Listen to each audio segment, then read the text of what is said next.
À Kumba, on vous revient pour parler cette fois-ci du bureau des Guinéens de l'étranger, le processus de renouvellement qui souffre dans certains pays où résident nos compatriotes. Oui, Mamadou Ouré, vous vous rappellerez qu'il y avait une circulaire convoquant déjà le processus d'élection des bureaux des Guinéens de l'étranger. Il y a eu assez de difficultés, des sources divergent là-dessus. Certaines sources pensent que c'est parce que c'est arrivé à une période de vacances qui fait que certains ressortissants résidents à l'étranger ne pouvaient pas répondre à à la convocation de l'Assemblée générale. D'autres pensent que c'était des manœuvres dilatoires pour pouvoir placer des hommes favorables au régime actuel au niveau des bureaux des Guinéens de l'étranger. De toutes les façons, nous avons consulté plusieurs sources documentaires en la matière. C'est comme par exemple cette lettre circulaire de M. le ministre des Affaires étrangères, de la coopération internationale, de l'intégration africaine et des Guinéens de l'étranger du 5 septembre 2022, qui constate d'ailleurs qu'il y a eu des difficultés dans la mise en place des bureaux des Guinéens de l'étranger. Et cette lettre dit ceci, je cite: la date de transmission des listes des membres du bureau de conseil des Guinéens de l'étranger élus, initialement prévue le 20 août 2022, est prorogée au 15 octobre 2022 impérativement.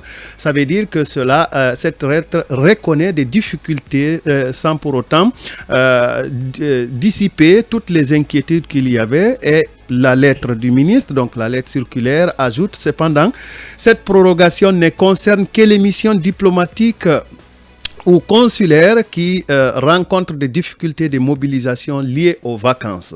Donc la lettre évoque l'aspect vacances, n'évoque pas l'aspect stratégie visant à mettre en place des conseils favorables au régime.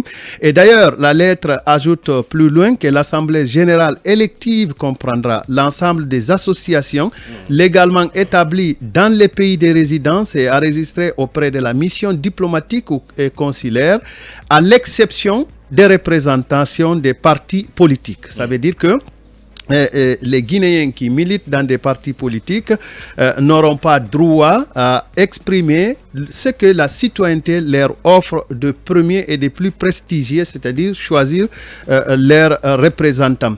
Alors, le ministre évoque les conditions de participation et d'ailleurs, il précise qu'il n'y a aucune caution à verser pour la mise en place de ces bureaux de Guinéens de l'étranger. Et donc, retenons ce qui est assez important à mon avis, c'est que désormais, les bureaux, pour ceux qui n'ont pas été mis en place, doivent être communiqués au plus tard le 15 octobre prochain, donc au lieu du 20 août qui était une date de rigueur pour le dépôt de liste des membres du bureau des Guinéens de l'étranger.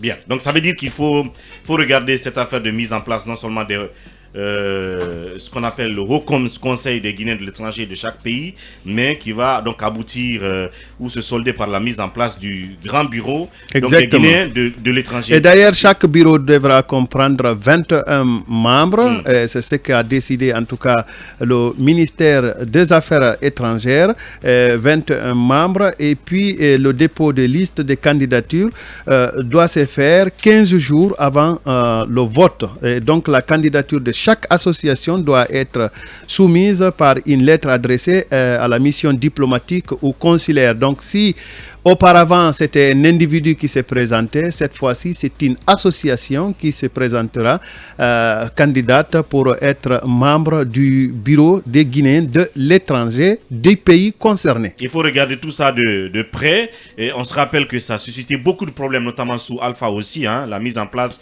de ce haut conseil. Mais il y a un autre cas illustratif, c'est le cas d'Espagne. Je pense qu'on reviendra là-dessus.